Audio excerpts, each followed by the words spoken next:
Hai guys, Assalamualaikum warahmatullahi wabarakatuh. Berjumpa lagi dengan saya, Diana Ibrahim. Sebelumnya saya ucapkan terima kasih sudah klik video ini.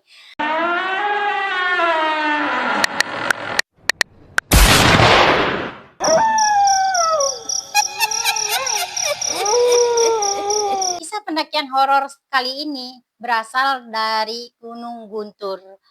Gunung ini berlokasi di Garut, Jawa Barat. Sama juga seperti gunung-gunung lainnya, gunung ini memiliki spot asik yang patut kita kunjungi kalau misalkan melewati daerah Jawa Barat.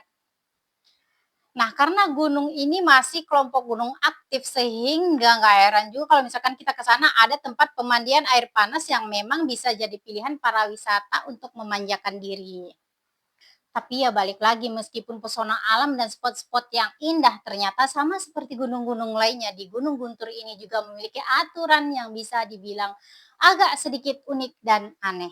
Tapi nggak tahu ya, mungkin beda gitu. Nah, katanya ya menurut warga setempat meski wisatawan ataupun warga sekitar tidak diperbolehkan meniup suling di daerah Gunung Guntur itu.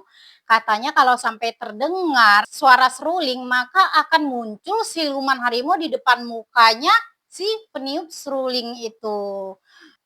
Nah, menurut warga sekitar, larangan meniup seruling di atas Gunung Guntur ini sudah ada sejak sebelum pemberontakan di tahun 1949 sampai 1950 yang disebabkan oleh penandatanganan perjanjian Renville, guys, yang dimana masyarakat Jawa Tengah merasa banyak sekali dirugikan oleh perjanjian itu. Nah, kisah yang mau kita bawain ini, guys, adalah kisah dari salah satu pemuda yang mendaki Gunung Guntur.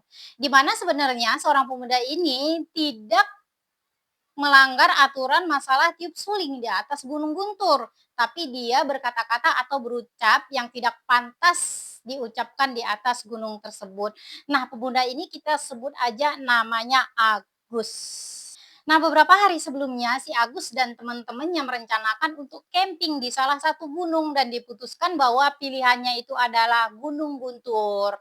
Karena dibilang itu pemandangannya sangat indah dan pokoknya enak lah di sana kalau camping sama teman-teman gitu. Terus medannya juga nggak terlalu sulit gitu. Mungkin karena pertimbangan-pertimbangan yang lain maka diputuskanlah Gunung Guntur ini untuk dikunjungi dan mereka berjanji bertemu di salah satu tempat yang sudah disepakati.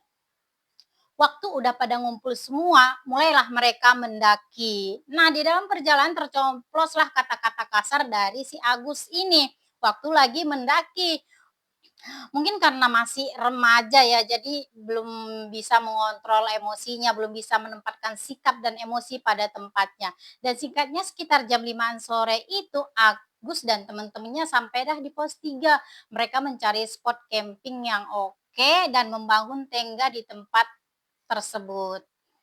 Setelah selesai membangun tenda, mereka pun membuat api unggun. Mereka masak-masak, makan, bercanda, dan bercerita. Nah, beberapa kali si Agus ini memang tetap keluar kata-kata kotor meskipun udah diperingatin sama temennya, nggak boleh gitu kamu, kata temennya. Cuman si Agus ini kayak, alah percaya aja gitu ya. Mungkin anak remaja sekarang emang seperti itu ya. Nah, tiba saatnya si Agus ini kebelet mau buang air kecil. Nah, dia bilang, guys, aku mau ke belakang dulu ya buang air kecil, kata dia gitu. Terus ada temennya yang bilang, kalau mau buang air kecil permisi-permisi dulu ya Gus, gitu. Nah, si Agus ini bukannya mengiyakan dan menuruti perkataan temannya tersebut, dia malah berceloteh, "Alah, aku nggak takut sama semua itu."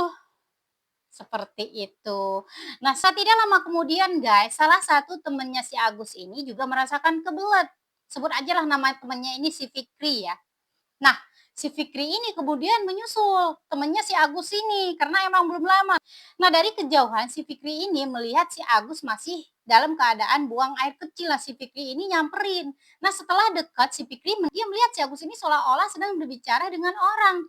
Sementara di sekitar nggak ada siapapun. Nah, dia nyamperin si Agus sambil menepuk bahunya.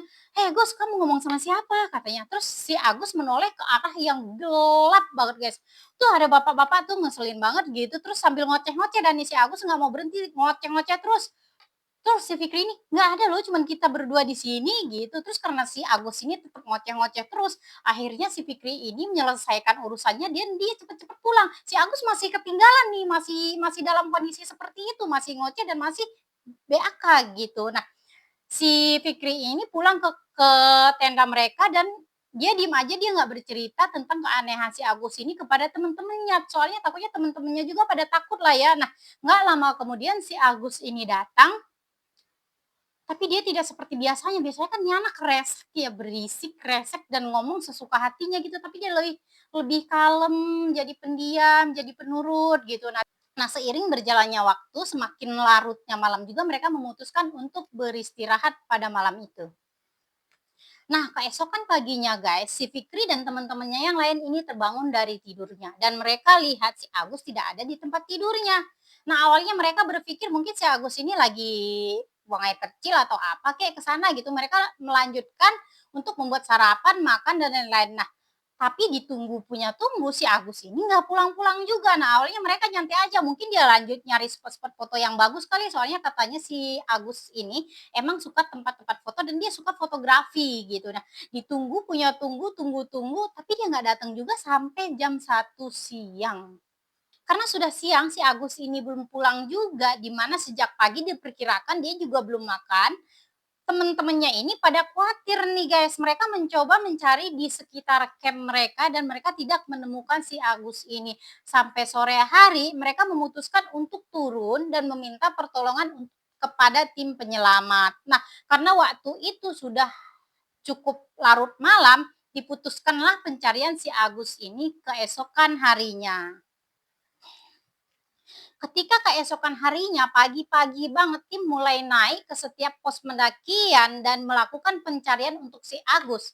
Dan setelah sampai ke pos 3 guys, ada salah satu tim penyelamat berteriak memanggil teman-temannya, "Hei, ini ada anak laki-laki nih satu terkapar, ayo sini periksa." Dan teman-temannya si Agus dan juga tim penyelamat lainnya juga mendatangi tempat tersebut. Nah, pas diperiksa itu emang beneran si Agus. Si Agus ini dalam posisi terkapar, tidak berbusana sehelai pun, dan dalam kondisi tubuh yang tercakar-cakar gitu loh, banyak cakar-cakaran dan dalam posisi terbelalak.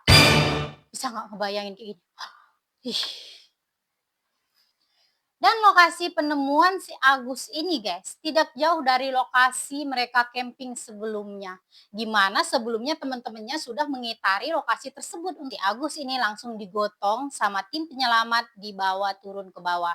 Dan langsung dibawa ke rumah sakit terdekat. Setelah beberapa hari kemudian, meskipun si Agus ini dinyatakan sudah pulih, sudah membaik, tapi dia tetap tidak bisa diajak berkomunikasi dengan baik. Alias kayak nggak nyambung gitu loh diajak ngomong. Nah, setelah lama guys, ceritanya si Agus ini udah bisa diajak berkomunikasi oleh temen dan keluarganya. Nah, sama-samalah temen dan keluarganya ini mengajak si Agus ini berbicara, di mana mereka ini sudah sama-sama penasaran kan kenapa si Agus bisa seperti itu. Nah, teman dan keluarganya pun menanyakan kenapa bisa kejadian seperti itu. Nah, dengan singkat si Agus ini menjawab, guys, "Aku dibangunkan sama bapak-bapak gondrong, bermuka gelap dan mata merah." Nah, begitulah guys jawaban dari Agus. Nah, ini pelajaran buat kita semua ya, dimanapun kita berada ada baiknya kita untuk menjaga etika dalam omongan, terutama di tempat-tempat yang emang tidak biasa kita kunjungi. Nah, buat teman-teman yang punya pengalaman cerita horor, bisa kirim emailnya ke sini ya, ke ceritakansaja888@gmail.com. Nah, sampai di sini dulu cerita kita hari ini, guys. Sampai berjumpa kembali. Wassalamualaikum, see you and bye-bye.